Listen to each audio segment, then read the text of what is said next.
Hello friends, this is Vandana. Welcome to exam Amrit. मैं Vandana exam Amrit YouTube channel पर आप सभी का स्वागत और अभिनंदन करती हूँ। जैसा कि पिछले वीडियो में हमने टीथ और टंग यानी दांत और जीभ के बारे में पढ़ लिया था। जीभ में 4 प्रकार की पैपिली पाई जाती हैं, उन चारों के बारे में जान लिया था। टीथ में हमने ये जान लिया कि उसका सबसे ऊपरी भाग इनेमल होता है और आंतरिक भाग डेंटाइन होता है। उसके अंदर पल्प पाए जाते हैं। पल्प जो है लिविंग पार्ट होता है, डेंटाइन और इनेमल जो होता है वो नॉन लिविंग पार्ट होता है। इनेमल टीथ का सबसे हार्डेस्ट पार्ट होता है, जबकि ह्यूमन बॉडी का सबसे स्ट्रॉन्गेस्ट पार्ट जॉ होता है, जिसको जबड़ा कहते हैं। जबड़े 2 होते हैं, ऊपरी जबड़ा और निचली जबड़ा। उसको मैक्सिलरी और मैंडिबल कहते हैं। इसके बारे में भी हमने जान लिया था। टीथ 4 प्रकार के पाए जाते हैं, इंसीजर, कैनाइन, प्रीमोलर, मोलर।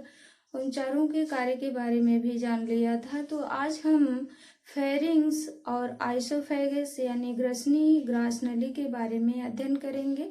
आइए देखते हैं। पहले इसका डायग्राम बनाते हैं, उसके बाद उसको समझाते हैं।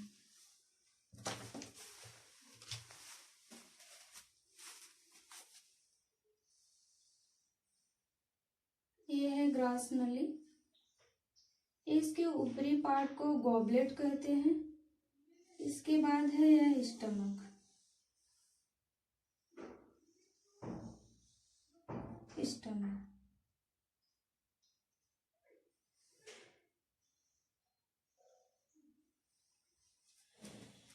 यह होता है गॉबलेट।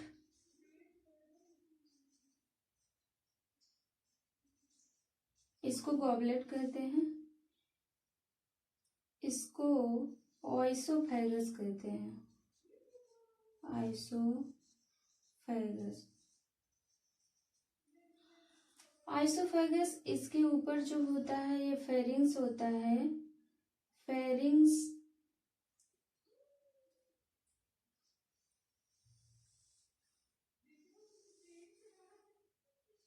ये फेरिंग्स है।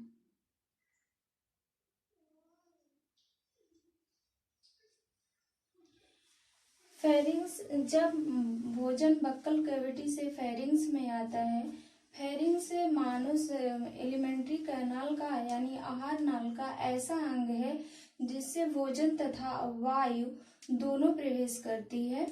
लेकिन इसके आगे फेरिंग्स के बाद भोजन जो है आइसोफेगस में चला आता है। वायु जो है एयर पाइप या एयर चैम्बर में चले जाती है। आइसोफेगस को फूड पाइप भी कहते हैं। और यहाँ पे भोजन जब इसके आगे आता है फेरिंग्स से, इसको कहेंगे लैरिंग्स। इस प्रकार की संरचना थोड़ी सी उभरी हुई होती है। इसको हम रेस्पिरेटरी सिस्टम में पढ़ेंगे। लेकिन भोजन बक्कल कैविटी से आया फेरिंग्स में। फेरिंग्स में से इसके बाद भोजन आएगा आइसोफेगस में। फेरिंग्स और आइसोफेगस में भोजन का पाचन नहीं होता है, क्योंकि यहाँ पे किसी भी प्रकार की एंजाइम नहीं पाई जाती है। इसके बाद भोजन आइसोफेगस से आ जाएगा स्टमक में। स्टमक में 3 पार्ट होते हैं। ऊपर वाले भाग को कहेंगे कार्डियक।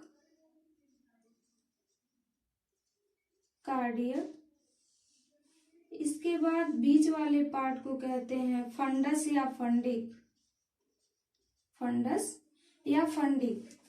नीचे वाले पार्ट को, लास्ट भाग को कहेंगे पाइलोरिक।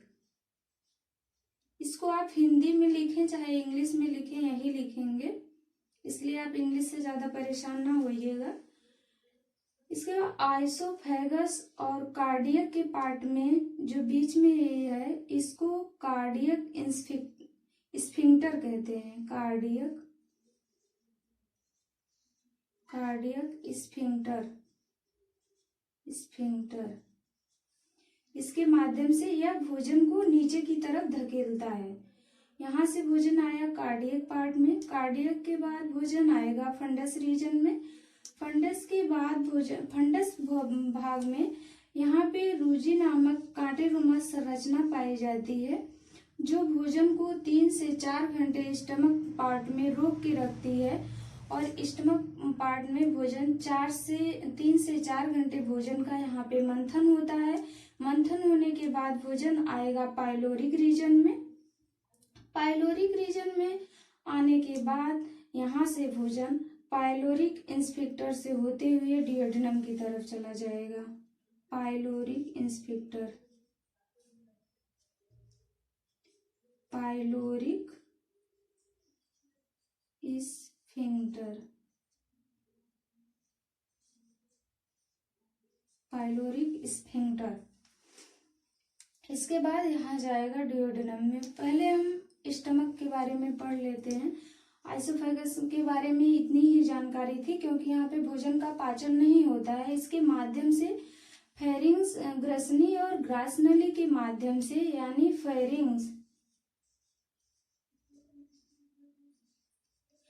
फेरिंग्स और आइसोफेगस के माध्यम से भोजन आया आपके स्टमक में।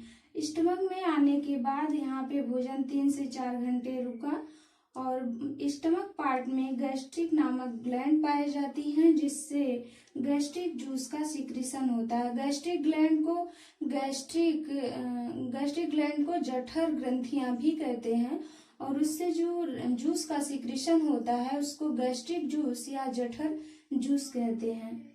जठर ग्रंथियों में 4 प्रकार की सेल्स पाई जाती हैं, जिसको हम कहते हैं पेराइटल सेल, चीफ सेल और mucus cell, entero endocrine cell. 4 प्रकार की सेल्स पाई जाती हैं। उसमें विभिन्न प्रकार के सिक्रीशन होते हैं, जैसे हाइड्रोक्लोरिक एसिड का सिक्रीशन होता है, रेनिन का सिक्रीशन होता है, प्रोरेनिन और पेप्सिनोजन का सिक्रीशन होता है, जिससे जो हमारे भोजन को पाचन में सहायक होती हैं। यह जठर ग्रंथियां 3.5 करोड़ जठर ग्रंथियां स्टमक में पाई जाती हैं, जिससे जठर रस का सिक्रीशन होता है। तो आइए पहले हम इतना लिख लेते हैं, ग्रसनी तथा ग्रासनली। ग्रसनी तथा ग्रासनली।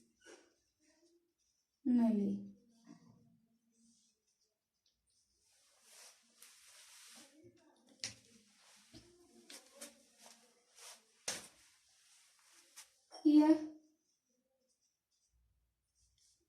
आहार नाल का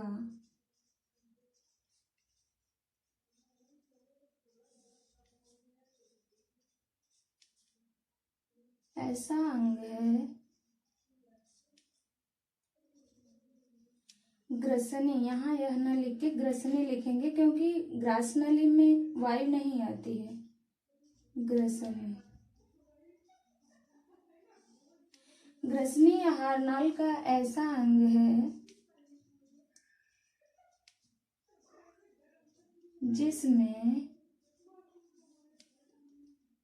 भोजन तथा वायु दोनों का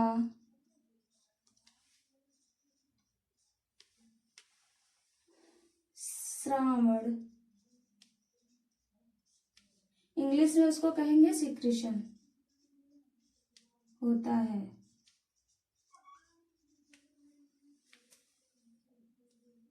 ग्रसनी तथा ग्रासनली में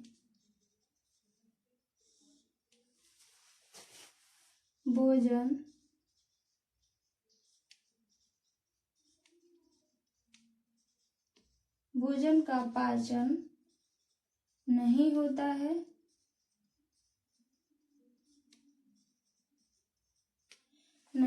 है,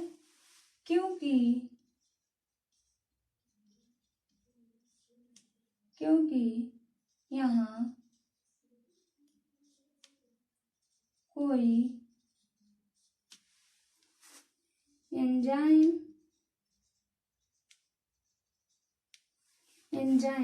नहीं पाई जाती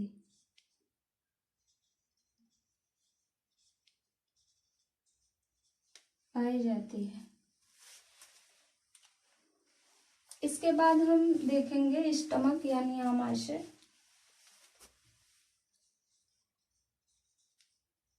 स्टमक यानी आमाशय।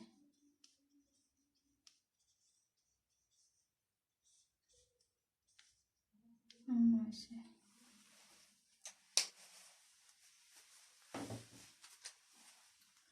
आमाशय में प्रोटीन का सर्वाधिक पाचन होता है।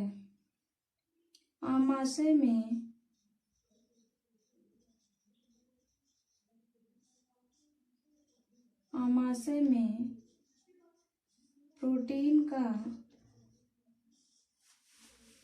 प्रोटीन का सर्वाधिक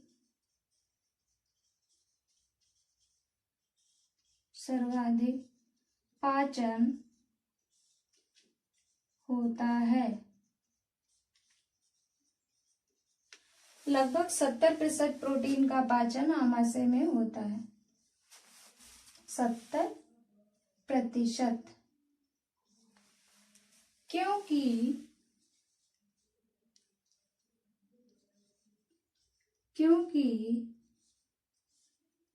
यहाँ पर यानी आमाशय में दो प्रकार के एंजाइम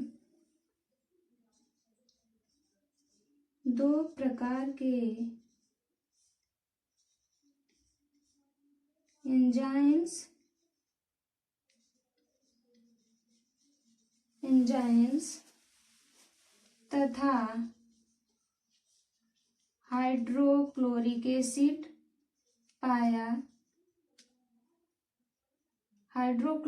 एसिड का सिक्रीशन होता है।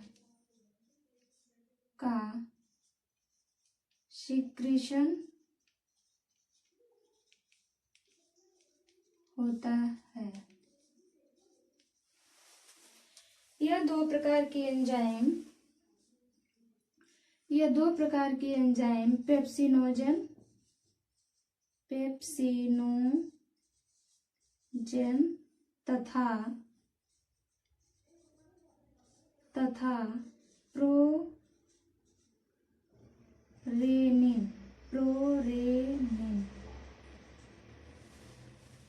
प्रोरेनिन है। आप इसका स्क्रीनशॉट ले लीजिए, उसके बाद आगे हम बताते हैं। हम हट जा रहे हैं यहाँ से।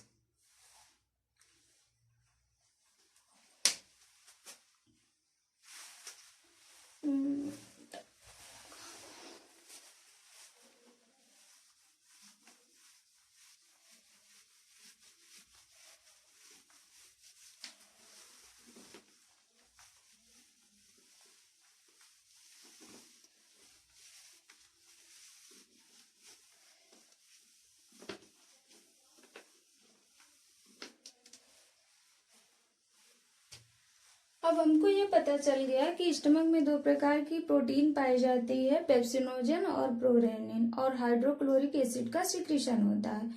यह हाइड्रोक्लोरिक एसिड और दोनों एंजाइम्स जो पेप्सिनोजन है और प्रोरेनिन है, इसका सिक्रीशन किस भाग से होता है, किस सेल से होता है, इसके बारे में आगे हम चर्चा करते हैं।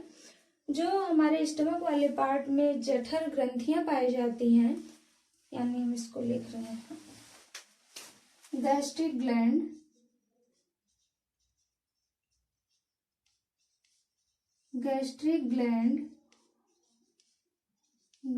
ग्लैंड्स जठर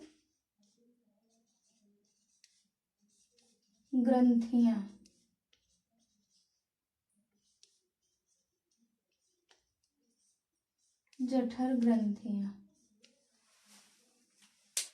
इन जठर ग्रंथियों में 4 प्रकार की सेल्स पाई जाती हैं। Number 1 parietal cell.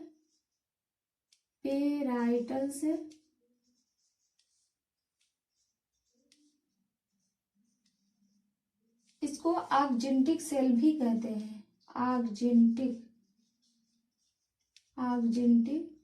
Cell. Parietal cell से या आगजेंटिक सेल से हाइड्रोक्लोरिक एसिड का सिक्रीशन होता है। यह हाइड्रोक्लोरिक एसिड भोजन को सड़ने से बचाता है, क्योंकि भोजन हमारे स्टमक में 3 से 4 घंटे रहता है, तो उसमें बैक्टीरिया को नष्ट करता है और यह भोजन को सड़ने से बचाता है। जीवाणुओं को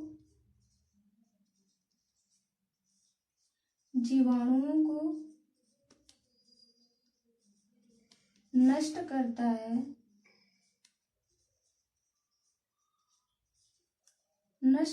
है, भोजन को सड़ने से बचाता है,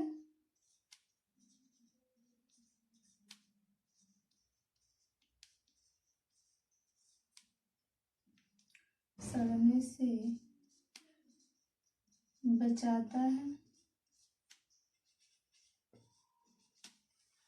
और ये जो हाइड्रोक्लोरिक एसिड है, इसके बाद पेराइटल सेल के बाद पहले हम इसको बता देते हैं, चीफ सेल पाई जाती है।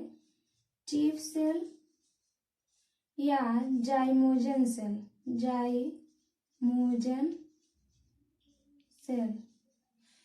जाइमोजन सेल से पेप्सिनोजन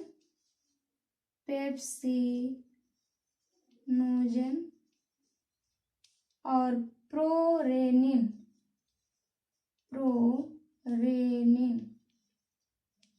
दो प्रकार की एंजाइम्स निकलती हैं। और जब चीफ सेल से या जाइमोजन सेल से पेप्सिनोजन या प्रोरेनिन एंजाइम का सिक्रीशन होता है, तब यह पेप्सिनोजन और प्रोरेनिन इनएक्टिव फॉर्म में होती हैं। उसके बाद हाइड्रोक्लोरिक एसिड इनको एक्टिव बनाता है, यानी यह दोनों प्रकार के एंजाइम को एक्टिव करने का भी काम करता है। इसके बाद पेप्सिनोजन को हाइड्रोक्लोरिक एसिड जो होता है पेप्सिन में चेंज कर देता है, पेप्सिन, और प्रोरेनिन को रेनिन में चेंज कर देता है, रेनिन में चेंज कर देता है। अब यह पेप्सिन जो होती है वो सामान्य प्रोटीन को पचाने का कार्य करती है। जो रेनिन होती है वह केसीन प्रोटीन को पचाने का कार्य करती है। केसीन प्रोटीन मिल्क में पाया जाता है और यह बच्चों में जो सर्वाधिक प्रोरेनिन हार्मोन मतलब का एंजाइम का सिक्रीशन बच्चों में सर्वाधिक होता है, क्योंकि बच्चों को दूध ज्यादा पीते हैं, इसलिए उनमें प्रोरेनिन एंजाइम का सिक्रीशन सर्वाधिक होता है। जब एडल्ट में प्रोरेनिन का सिक्रीशन कम हो जाता है, सर्वाधिक पेप्सिनोजन का सिक्रीशन होता है। इसका काम होता है प्रोटीन का पाचन करना, प्रोटीन का पाचन। इसलिए इन दो प्रकार के एंजाइम के कारण स्टमक में प्रोटीन का सर्वाधिक पाचन होता है, जबकि स्टमक में कार्बोहाइड्रेट का पाचन नहीं होता है। चीफ सेल तीसरी हो गई हमारी म्यूकस सेल।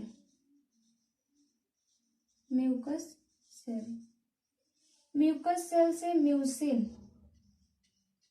म्यूसिन नामक पदार्थ निकलता है, जो इसका कार्य होता है हाइड्रोक्लोरिक एसिड हमारे वाल पे एक्शन न क्रिया न करके स्टमक का पाचन न कर दे। यह म्यूसिन जो होता है हाइड्रोक्लोरिक एसिड से स्टमक को बचाने का कार्य करता है। इसके बाद चौथी जो सेल होती है वह इंटेरो इंडोक्राइन सेल होती है। इंटेरो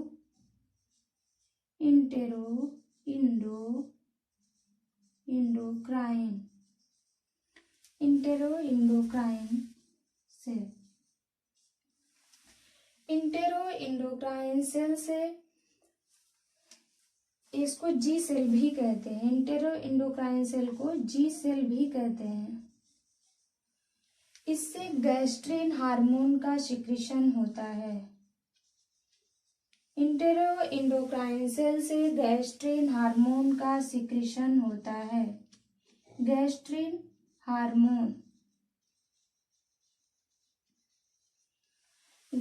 हार्मोन को लोकल हार्मोन भी कहते हैं।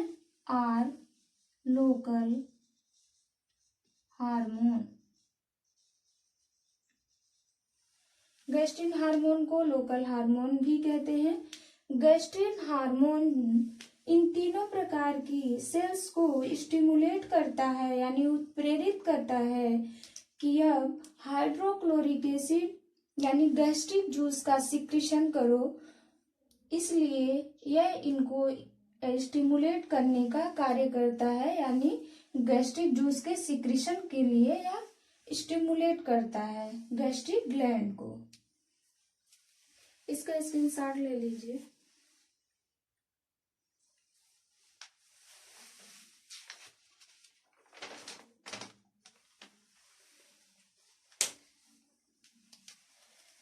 नमस्कार दोस्तों, धन्यवाद।